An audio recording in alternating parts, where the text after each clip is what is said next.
welcome to the Cycle Starters podcast. I'm your host, Heather Rebecca Wilson, and today I am so thrilled to be joined by Marisa Baldoz Matz, a multicultural Filipina-Mexican leadership facilitator and founder of Matz Learning Solutions.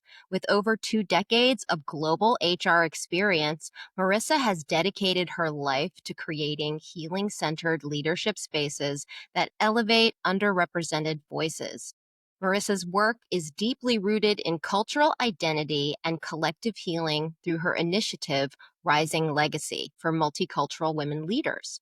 Her journey has taken her across the world in various roles, from Spanish language student to English teacher to yoga instructor, all of which have informed her unique approach to leadership development. In today's conversation, we'll explore Marisa's ancestral healing journey, the cycles she's breaking in her own life, and the new legacies she's creating for future generations. We'll discuss how patterns can be passed down through generations and how we all have the power to interrupt those patterns and start new, healthier cycles.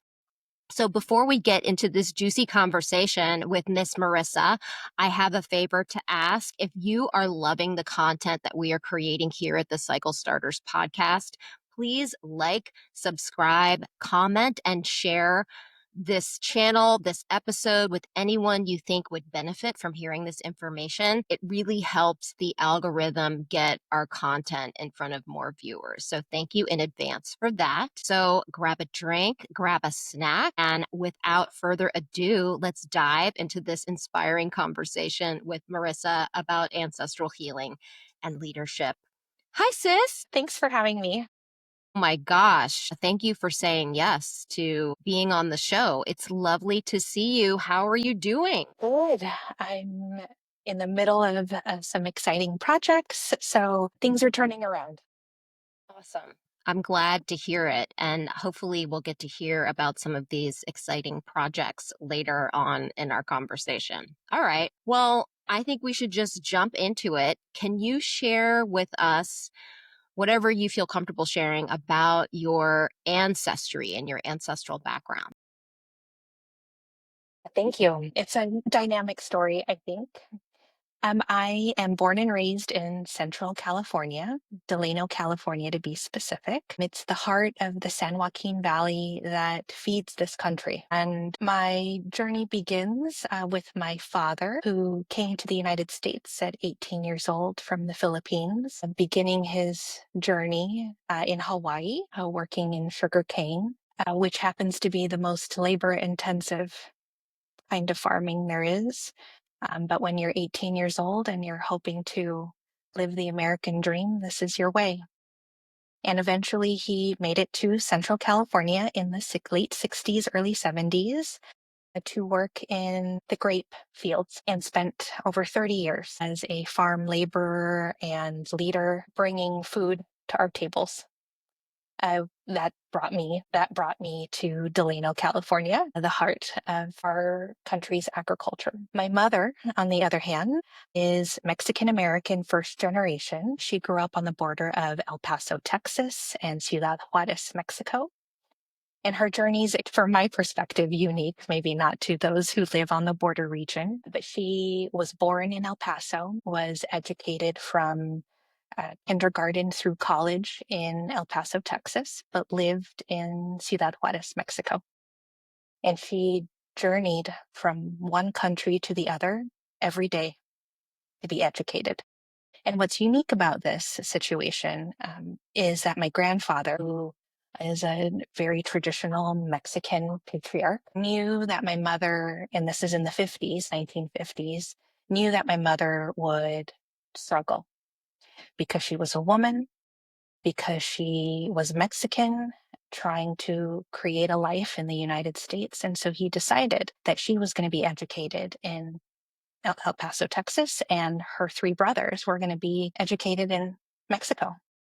And so because he worked on both sides of the border, he brought her to work with him every day to El Paso and decided that she was going to have this level of education, speak fluent English and Spanish, and give her a different level an opportunity than the rest of his three sons. And what's amazing about this is that, and my mother's, when she was in her mid 20s, came to California to visit family who also immigrated from Mexico to Central California to work in agriculture and farming.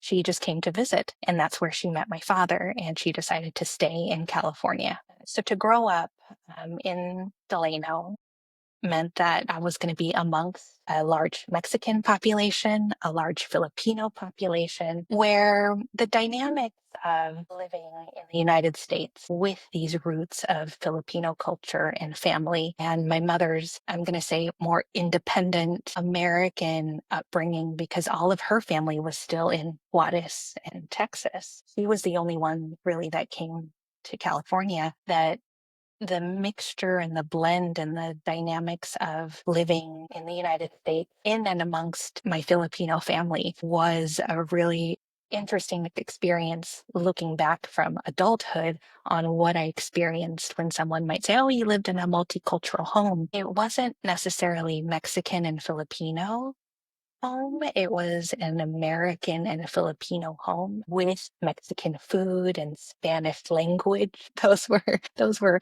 the facets that made our home interesting and unique. Girl. That's a little bit about that. I mean, this is so interesting. And I remember saying this to you in our pre-interview conversation that this is like the perfect bed for a diversity practitioner to emerge from, right? What an interesting story and an interesting background you have. And both of your parents, went on serious journeys of their own. So I'm curious. So you speak Spanish. Do you speak Yes. Tagalog at all? Yeah, great question. So both of my parents worked a lot. So my father worked as an immigrant farm worker and leader for the company that he worked for. And then my mother was also a corporate focused uh, computer programmer. Her education took her down the corporate route. And in the 1970s and 80s, having acquired her role, her job due to affirmative action and the opportunities given to her being a woman and being a woman of Mexican descent, she was given opportunities to learn and create a career in um, tech. She was one of the first women in tech, but that meant a significant sacrifice to her family because she cared deeply about being successful in her job in the corporate world. Working in a male dominated space was so difficult and impactful in our own family and our family life. And so when I was born, my mother brought in her aunt, who was the woman who she came to visit in Delano, California. I called her Juanita. Juanita became my nanny for 10 years, and she took care of me while my mother went to work and my father went to work. And I'm so blessed. And my mother was so blessed to have had this help and support. She was a family member. She took care of me, and she only spoke Spanish. And so from 6 months old until I went to preschool, I only spoke Spanish basically with Juanita. And, luckily my dad, having grown up in the Philippines and Spanish culture, Spanish language is so embedded in our Filipino culture, he was able to communicate with me and, being at work and farm laboring, also spoke Spanish frequently. So until I went to preschool, did I learn English. And from that moment on, I was a bilingual translator in my community. I would, step up to situations and try to translate for people as young as 4 years old, says my mother. I don't remember, but I would feel comfortable translating for people and building my life around the love of Spanish, even though I was educated just in English schools. So through high school, I studied Spanish, and then in college was a big part of my international business degree is to specialize and go to school in a couple of Spanish speaking countries so that I can refine my language and not just speak home Spanish, but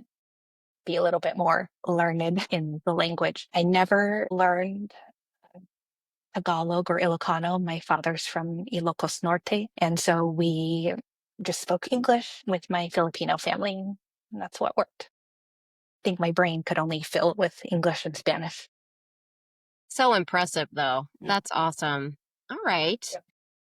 Well, my next question for you is when did the concept of ancestral healing enter your consciousness? So, when did you realize, oh, things can be passed down from generation to generation?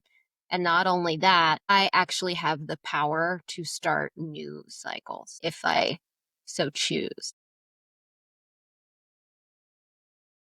I'd say has happened to me in two parts. The first part was about 10 years into my work career. I started to understand and assess how my parents' work ethic was impacting my life. So I got a corporate job. I followed in my mother's footsteps. I worked long hours necessarily wasn't a male dominated space. I've spent the entirety of my career in human resources, which tends to be very woman dominated. So that was a little bit different from my mother's experience. But working long hours, I traveled about 80% of my year facilitating workshops for the companies that I was working for. And I didn't really think that that was bad or wrong. I thought that working 12 hours with 2-hour commutes was just the job that I had acquired until I started to understand the impact to my home life and not being able to achieve other life goals that I had thought about or dreamt about. I was just on my work path. Part of that was to demonstrate in gratitude to my parents for the education that they gave me, that I was making them proud, that I had a good job, that it was stable, and like, I was a result of their hard work when they came to this country, that I was living out their dreams. I had a good job, I had nice friends, I had a good place to live. All these things were their dream for me. But I had to have a very deliberate conversation with myself to ask myself if I could continue on with this career of 14-hour work days and being able to be a mother. I was now in my early to mid 30s. And unfortunately, that is a time when you have to ask yourself if you're going to achieve that goal and become a mother. And I was just on a work path. Just work, work, work, work, work. And so I decided at that time that I needed to leave, and I left my job.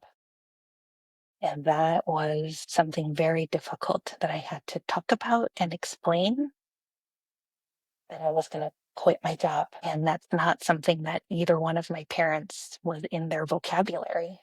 Right. And that was very difficult. And then I had to answer the question of what I was going to do next. And my answer was become a yoga teacher. I can only imagine their response. Yeah. But I needed to take a break. It wasn't going to be forever, but I needed to heal. I had to understand that my brain, my body, my gut, my skin, my friends and partner around me were trying to tell me something. And I just ignored the signs. I ignored the signs of my body, ignored my friends and partner telling me that I needed a break for many years, probably 3 years. It was 3 years too late. And so I turned to my yoga practice and my love for yoga and the way that it uh, contributed to my healing, not only my breath work, but my physical um, health, my mental health. Yoga made me feel whole again. And so then I got to do that around the world. And during this sabbatical, if you will, or break, I was able to dream about what my next step in my job was going to be. I was able to dream about what motherhood was going to look like for me because I really wanted to do it differently than my mother. But during this time, I also spent a lot of time reflecting on the decisions that my mother made, the sacrifices my mother made due to her job, due to her status because of her job. So I was given opportunities of my education and extracurricular activities because of my mother's job and work ethic. All of those decisions I know that she made for a very deliberate reason. I knew that I had more choices and that I was going to do it differently than what she did for me. And so that meant that I was going to try to be self employed and work part time and be a more present mother and really request a 50-50 parental presence of my partner. All of those things contributed to this healing, this ancestral healing of what familial family norms and gender norms were for my family today and the kinds of choices that I was going to make.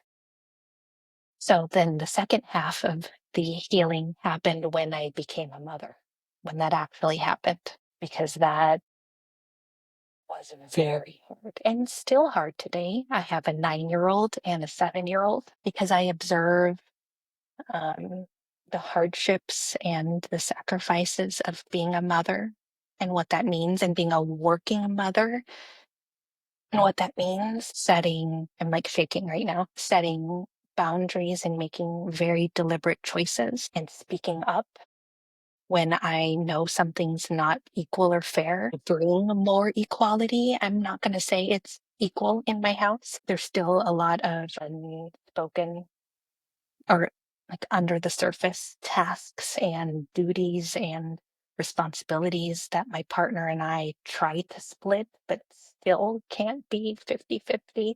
But we try our best. And we try our best because we have to talk about it.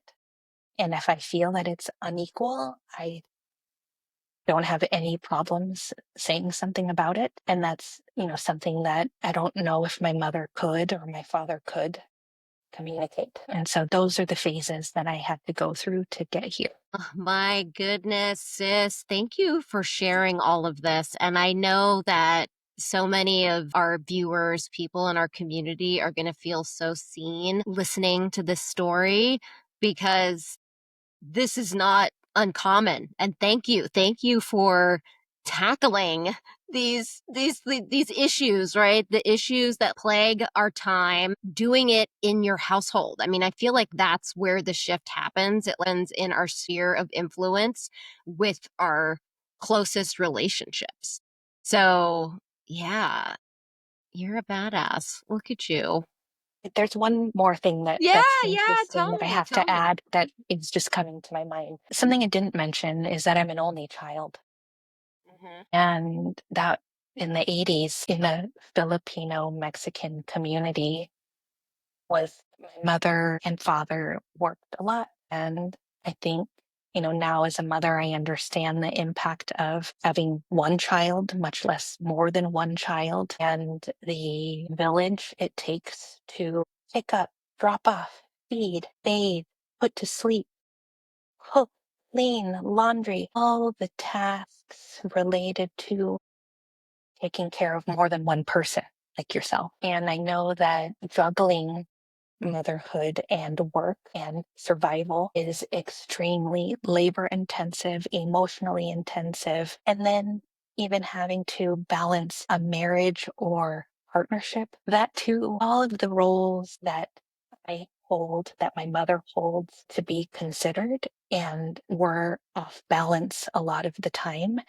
And being an only child and understanding loneliness, the inability to talk to someone or be consoled by someone like a sibling, that just didn't exist for me. And from the outside, like all of my cousins, I have a huge Filipino family. All of my cousins would always look at me and say, "Oh, you're so lucky. You're an only child." But, at the same time, I said, yeah, I get everything. I got all the attention, the finances, all the things about being an only child. But now in adulthood, it's an extremely difficult responsibility that I have with my aging parents and caring for my kids, this sandwich generation that I'm in. So I made a change for me to have a second child, because the one child was like, oh, this isn't bad. Like, I can do this. And then when I had my second child, it's like, this is a lot. This is hard. I get it now. I understand why my mom only had one. But it was difficult community wise when I left my house to explain that I was an only child and then have to like defend that. I felt like I always had to defend it. Yeah, it was a big part of my childhood to try to navigate that in my culture. Wow. Yeah, this is such a juicy and interesting story and a tender one too, you know? Thank you for sharing all of this because this is a sensitive topic, right? Like how we're doing things potentially differently than the way our parents did them. And thank you for speaking to being part of that sandwich generation where you're the only child having to deal with aging parents. And then also you have a partner and also you have two young children under the age of 10 who really, really need you. I mean, it's so much pressure. I can't imagine the amount of stress that you experience, you know, and being pulled in so many different directions, you know, how do you take care of yourself in the midst of all of that? So, thank you for sharing that. And again, I feel like so many people are going to relate to what you're sharing. Um, well, so tell me how you went from your your phase teaching yoga, and maybe you're still teaching, I don't know, but how did you get from that, like leaving corporate, going into yoga, working part-time so that you could spend more time with the kids, right, with your partner as a family, to Matz Learning Solutions, right, and the work you're doing now? So the part-time work is with Matz Learning Solutions. So when I decided to transition from yoga teaching into motherhood and being an entrepreneur, small business owner, that kind of all happened at the same time. So the story is that my partner said, I want to travel and achieve other life goals before I have kids. And I wanted a baby. So I said, okay, I'll give you a year. I became a yoga instructor. I started developing my business plan for my company and we started traveling. We sold all of our belongings. We got on an airplane and I started teaching yoga. He is a remote software engineer. So he ran his own small business on his computer while we traveled around the world. I gave him 1 year. And when we came back from the year of travel, I said, okay, it's time to start a family. And my husband said, deal. So before I was pregnant, I established my own company, an LLC, and I started calling all my old coworkers that were still in corporate. And I said, I'm back and I'm happy to start facilitating leadership workshops again as an independent contractor. Do you have work for me? And it only took one client, one mentor, one partner to say, yes, Marissa, come to my company. So I went like back into the corporate world, but more on my term. I came in 1 day a month and I got to do my profession again. I got to go back into HR teams, facilitate leadership workshops for managers. And I was in my element again. And it felt so good to make money because teaching yoga around the world isn't the and it wasn't about making lots of money. It was about taking a break and a sabbatical and planning out what I wanted to do next. But then to go back and be a business owner, like, oh, I get to work for myself. This is cool, I guess. Well, then I get pregnant. And so I continued to work 1 day a month. But then I acquired another client that said, oh, someone's going out on leave. Can you come here for 3 months and work 20 hours a week? So then I took another project. And then I had my baby and took some time off to have the baby. And then another client said, come back. Can you facilitate 2 workshops a month? I said, sure. And then I got another client. And the majority of my career as a Matz Learning Solutions business owner has come from word of mouth recommendations from people who have mentored me, who've supported me, who believe in my work, who know that I care deeply about the future of leaders, has been traditionally in the corporate space to make a difference so that employees, people go to work every day with people that they like, people that want to listen to them, that inspire them. Leaders can make or break organizations. And that's the work that I'm committed to do for the rest of my life. And so then that's how I just started acquiring clients and, being a small business owner, business has ebbs and flows. But I've learned over the last 11 years, it'll be 11 years in October, um, how to balance finances so that in slow months, it's going to be okay. And then in busy months, just have to roll with it and know that my partner is going to be here to help take care of the kids, pick them up, and I'm going to be on an airplane somewhere. The company's offsite supporting their leaders. So that's how I've just evolved as the small business owner, is trying to limit the amount of days and clients that I have so I can still be present as a mother, but then still feel so incredibly fulfilled going and doing the work that I love to do for organizations and leaders. I love how your face just completely lit up when you started talking about your work and working with leaders, because I totally agree with you. You are so on your purpose. You are on your mission. You're doing what you were meant to do in this life. I mean, I just feel that energetically from you. And I 100% agree. The culture of any organization is a reflection of the leader. Right? And so 100%. you said it, like a leader can make or break an organization.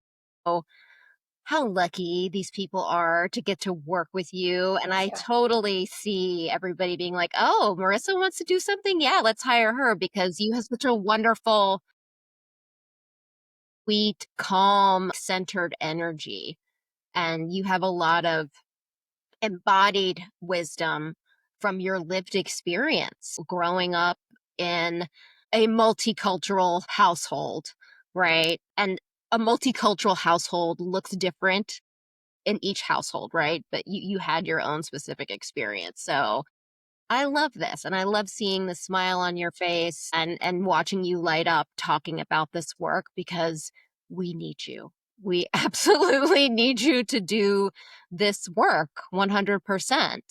Okay, well, so I want to switch gears a little bit. So some of you may not know that I am an ancestral healing guide in addition to being a DEI trainer and consultant. And so I have a monthly membership. It's called the Ancestral Healing Collective, and it's a sacred space that I've created for cycle breakers and cycle starters to alchemize deep ancestral wounds into creative potential, embodied joy, shifts to higher consciousness, and spiritual gifts with pleasure and astrology as transformative medicine. And so the way I relate to astrology kind of looks like, it is not the rule, but it is a tool. It is a very, very powerful tool insofar as it provides a language and a framework for understanding yourself as an energetic being, but especially as an energetic being on an ancestral healing journey. So it's definitely something that I've been engaged with along my own journey. I'm just passing along what I know and what's helped me with other people who are saying yes to doing this work of healing ancestral wounds and starting new patterns, right? New cycles that are healthier and happier. And not everybody is going to do this work in this life. And I've learned that the hard way. You cannot drag people to their healing. Ancestral healing is very confronting. And I think your story is an example of how tender this can be, how much friction it can create in relationships when we decide, you know what, for my life, I want to do something different. This doesn't feel right to me to perpetuate X, Y, and Z. And I understand why you chose X, Y, and Z, but I'm choosing differently, right? So it's like, it's no blame, it's no nothing. It's just like our ancestors, including our parents, did the best they could with what was available to them at the time, right? And we're so blessed to be here on the planet now, even though lots of crazy stuff is happening, right? We know that, but we've got so many resources. And I think it was really brave of you to step away from your corporate life and to go into being a yoga teacher. Another person would have just kept on, right?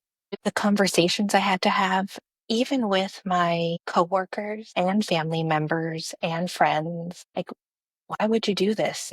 You're in the height of your career. Like, this is at a very important time in your life. Like, exactly why I had to leave and take care of myself. And when it comes to working with leaders and behaviors that we're perpetuating, it's a very interesting field to be in because a friend of mine, our mutual friend, Heather, one day asked me if I really understood what leadership training was perpetuating in our society. Who defines the word leader? Who creates leadership curriculum and content and books? Like, who are these people? And do they look like us? And the answer is no, nobody defined a leader to look like me, to have my background, to be of my gender. No, I'm defying odds. And so when I started to assess the work that I do inside organizations, helping people be good leaders, I didn't actually understand at the time that meant and what I was doing and what I was perpetuating, which is teaching and helping, quote unquote, behave onto a standard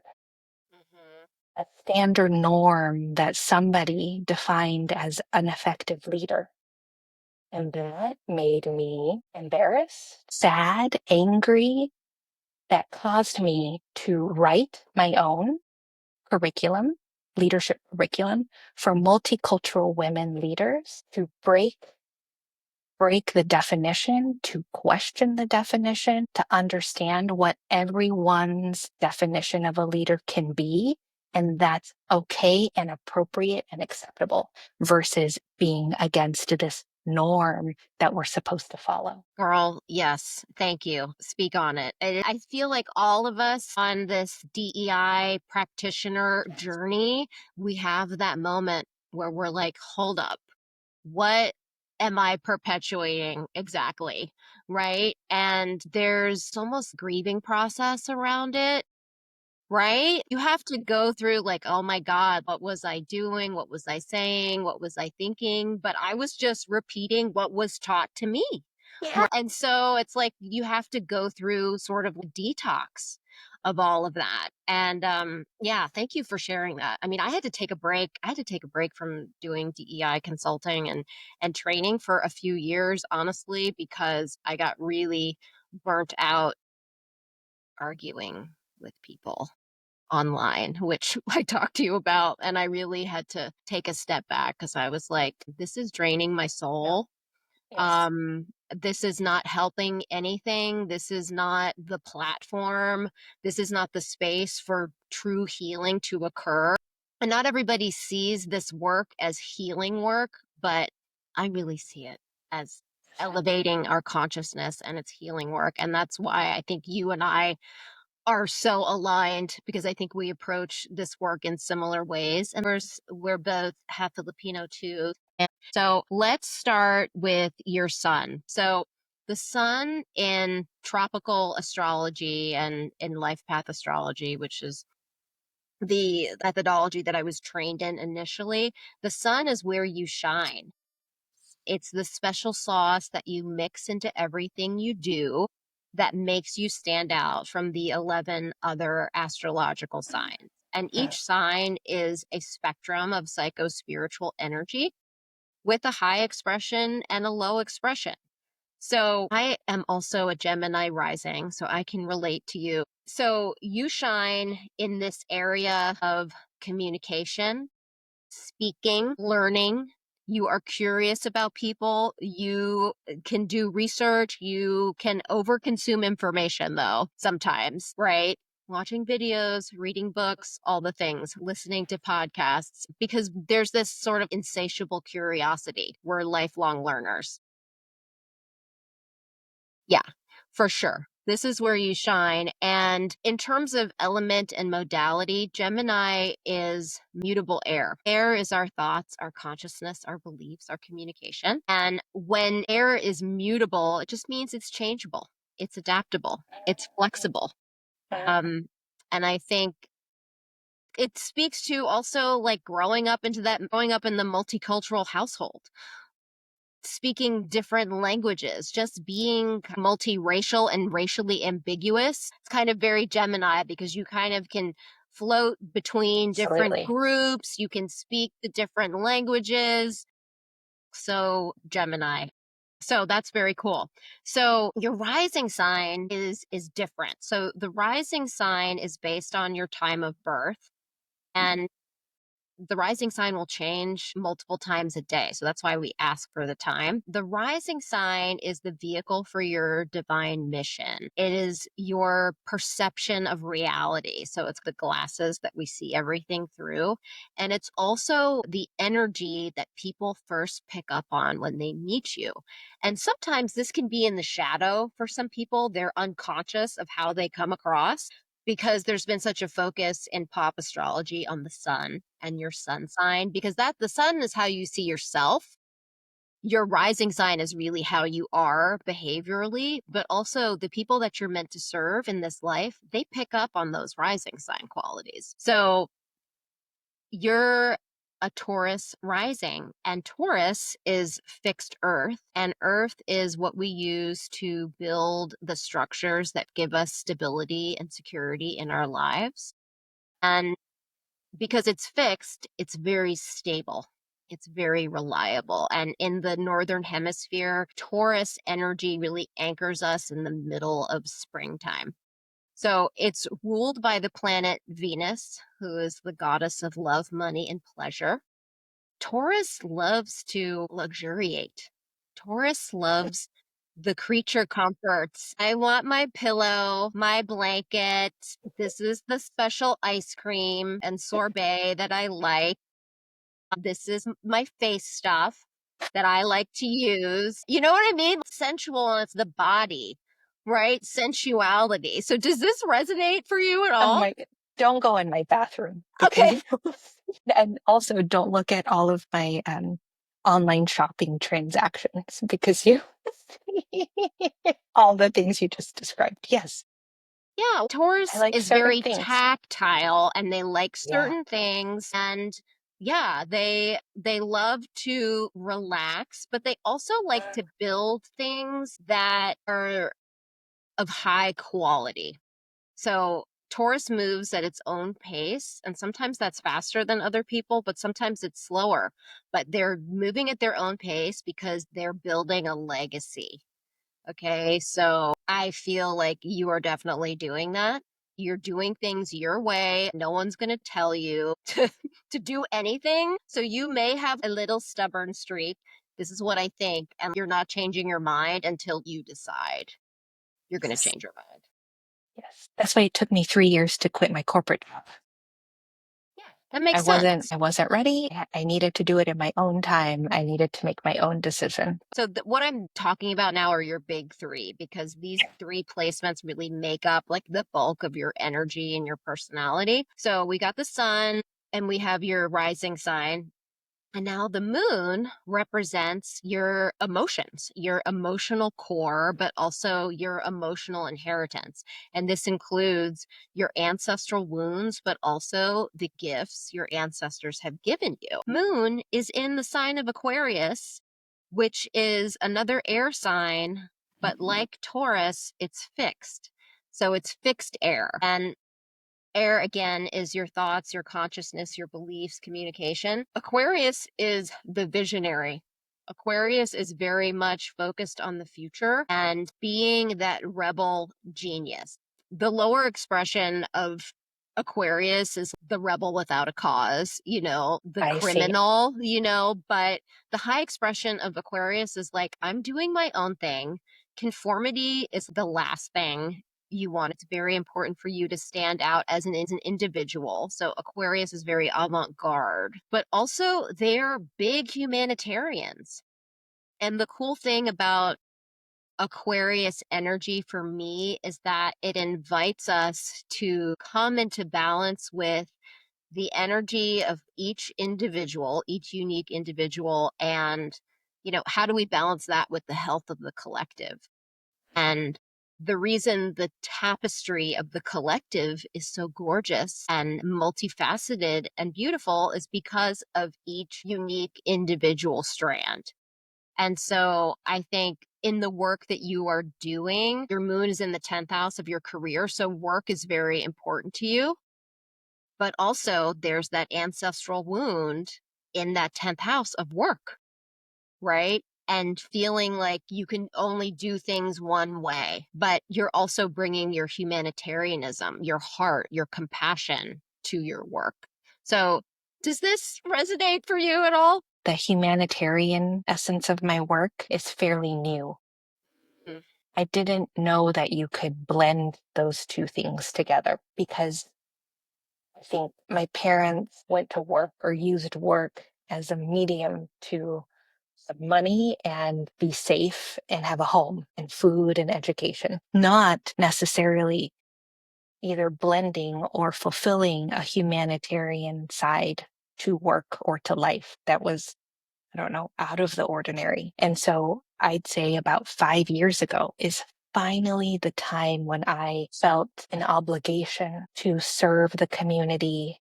I think it's when George Floyd was murdered, my life expanded and there was an absolute need to consider myself a community member versus an employee. And so that's when I had to make a conscious decision to serve my community, to incorporate humanitarianism into the work that I do, or else I don't think I could look myself in the mirror, that it wasn't enough. My work was not just about me and making money so I can provide for my family. That's not how I saw my work any longer. It had to be more expansive, community driven, service oriented to feel happy and fulfilled that I was doing the right thing with my time and my education and my experience because I had to draw a line. Yes, the George Floyd murder, I think, was a pivotal point. I think it was a spiritual awakening. It was a racial reckoning for many people. And yeah, it was an intense time. And that makes a lot of sense that you like took a step back and kind of reevaluated how you wanted to approach your work, right? And the work that you do. So the moon is your emotions, right? And so because it's in this sign of the mind, Aquarius is very intelligent. And they also have these visions of the future. And sometimes what folks with a very strong Aquarian presence have to realize is that they can see into the future, they can vision better than anybody else. And so, what you have to do to make your visions relatable to other people, you have to ground them in more everyday reality. Because otherwise, they just stay visions, right? They don't become plans that you can execute. You can't build. Nobody knows what you're talking about. What this also says to me, in addition to work being important to your emotional well being, is that your default for processing emotions may be the mind. So tell me how you take care of your emotional life. Like what do you do to take care of yourself? I'd say the primary thing that I do every day, I've been a very physically active person my whole life. I have a lot of energy and it needs to come out, or else you will feel it. Yeah. I will be very angry if I don't have any kind of outlet for physical movement, hence my yoga teaching, my yoga practice. Prior to being a yoga instructor and practitioner, I was a classical ballerina. I spent 15 years dancing classical ballet. So since I was 3 years old. And so over the course of my life, I have used movement and dance to be free, to show, to feel liberated. And so that's one gift I give myself every day, even in the height of being sleep deprived as a new mother. I gave myself 20 to 30 minutes a day of some kind of body movement so that I can face the rest of my day. And I usually do it first thing in the morning so that it can set the course for the rest of my day. And that's how I can think and process and plan for the rest of the day. And even if I'm feeling crappy or I'm having a bad week or my house is a mess, I know that I can give myself this gift of body movement. So that's one of the things that I do. The second thing that I'm still working on, I wouldn't say that I'm great at it, is talking about my emotions. I don't feel like have, I grew up in a house where that was done well. I usually shut down emotions and then it would, pile up and like choke me. It would feel like that. And so I'd say over the course of my adult life and in my marriage and partnership, I have made a really good effort to openly articulate my emotions. And you would probably ask him, he'd probably say, I do it too much. Like, there she goes again. She's expressing her emotions. But I feel like that's how everyone is going to be aware of what I'm feeling. And, in the workplace, it's different. And I acknowledge and know that emotional outbursts and triggers can be jolting to the workplace because, again, these are norms that someone set for ourselves as well behaved, well mannered workplaces where you don't bring in emotion, you don't raise your voice, you don't cry, you don't complain, you just like everything's going to be okay. And somehow you work and collaborate with other human beings. And there is, I think, a happy medium between those emotional outbursts and hiding it away. There has to be, and there is, and I help leaders with this, have conversations where people feel like they can be themselves and be comfortable to talk and express whatever's going on with them, whether it's work related or personal related, and somehow create a space where those two things can exist at the same time so that someone can do the job that they are destined to do happily and safely. That's my goal. And so I have to practice it, of course, myself in order for me to be able to go and teach and train other people to do it. And it's not easy by any means, but I think I think about my emotions. I'm able to label the emotion that I'm having, and then I'm able to talk about the emotion. That practice, I think, is just this ongoing life journey of doing that. But I'm so grateful that I have some tools to do that versus just holding on to them inside, like what I feel like my ancestors did to survive. They had to hold it in to get through the next day and the next day and the next day. And now, like, I feel like I'm a butterfly able to share it more comfortably, knowing that I'm not going to be judged or hated or fired, that it's becoming a little bit more open and safe in our world today. My goodness. I'm so just thrilled to know you and to know that Oh, you're doing thank you. this work because you are helping the workplace evolve. You are helping the workplace to become more human, So it's beautiful. I love it. You have to just keep pushing forward and doing it your own way, which is very Aquarius, right? I'm taking a year off. I'm doing my yoga thing. I'm starting my Yes. own business and that's just how it is. So good for you. I love it. You're living your chart. This is amazing. So, Yeah, no, for sure. I want to help others do the same if that's Yeah. what they want. Yeah. Breaking free of these systems that we think we're born into and that we're stifled by, just having conversations and cracking that open with people. I have at least one a week that people find me and say, like, how did you do it? How do I do it?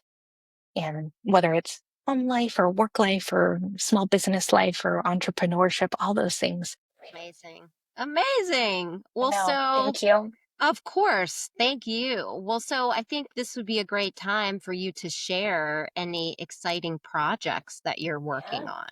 Thank you. So I think my most exciting project is my Rising Legacy. I'm calling it an initiative or a movement Rising Legacy was born about 3 years ago when I wrote my own leadership curriculum for a multicultural woman leader. It started off as curriculum and a training workshop, but today is evolving into more of a shared community of me talking about leadership in my way, write about leadership on my website and on social media. I also creating a Slack community where women leaders can come in a safe place, share stories and questions and instances, and be able to be supported not only by me as a leadership development professional, but other coaches in my community, multicultural women coaches and facilitators who have this shared experience to give these leaders a safe space to come and be in community with people who are living our experience. So this Rising Legacy is evolving. The site is myrisinglegacy.com, where resources, templates, workshops, recordings, Slack community. I want it to feel like a big giant hug to a multicultural woman leader who wants to move ahead in her organization, but is in contrast or like pushing against a lot of systemic processes that are not designed for her that she's pushing against. That's I think the rest of my life's work is to do that. This is fantastic. This is awesome. I love this. This is Thank music you. to my ears. Thank I you for know, so creating this. exciting. I can't Thank wait you. to check it out. I will Yes, make sure to put that web address in the show notes so that people thank you. can explore and learn more. So, um, is that your only website? Like, if people want to Oh find yeah. you and work Mm-hmm, with you, should they go mm-hmm, there? You're uh-huh. on LinkedIn, right? I'm on LinkedIn, Instagram, YouTube as a Marisa Matz. Mhm. And then, so my Rising Legacy work is the area that I want to, like, for the rest of my career, do that. Over the last 10 years, I have my consulting firm, Matz Learning Solutions, that is catered more to corporate clients who need coaching and leadership training services. It is the majority of my time and work, but now I want to transition and pivot at least half of my time to Rising Legacy while maintaining my first consultancy. Awesome. All right, perfect. So we'll put Gemini, all of those. my Yes, Gemini doing life. multiple things. Oh, and then the other thing I wanted to say about the Gemini life is that we are able to see how different things that on the surface seem totally disparate, we see the connections between things. Okay, so you are totally doing this. You are living this out. I love it. All right. Well, so I have one final question for you that I ask all of my guests. What are the cycles that you are starting? Cycles that I'm starting. I'd say something that is so, so, so important that I started to think about a couple of years ago when I was traveling in Peru is that we need to remember and understand how the land that we live on nourishes our body. And that cycle of nourishment and land, I think, has been separated over many generations. And bringing that back is part of my heritage of being from Delano, California. So the food that I buy, that I cook, that I eat comes from the land around me. I think we've forgotten the connection between land and our bodies. And I think that I want to do a better job in my home with my children. But in Peru, a tradition that they do at every meal is they take part of their drink and they like spill it onto the ground as a remembrance of us being connected through water and nourishment to and the word that they use is Pachamama. Pachamama is their native language for Earth, Mother Earth. And you say that like, thank you, Pachamama, for this meal. Yeah, that's something that's so, so important to me. Is beautiful. I love that. Thank you for sharing that. And thank you for being on the show and being My in pleasure. dialogue with me. This has been So fun. fantastic. I've enjoyed this so much, and I'm serious about having you on again where we could really talk, do a leadership episode. I think that would be absolutely fantastic. So put a pin in that. We will Great. be talking about that. Thank you so much. This has been amazing. Thank you so much, Heather. Namaste. Namaste. Well, so everybody, Thank you. thank you for being with us today on the Cycle Starters podcast. We will see you next time. Thanks for being here. Take care.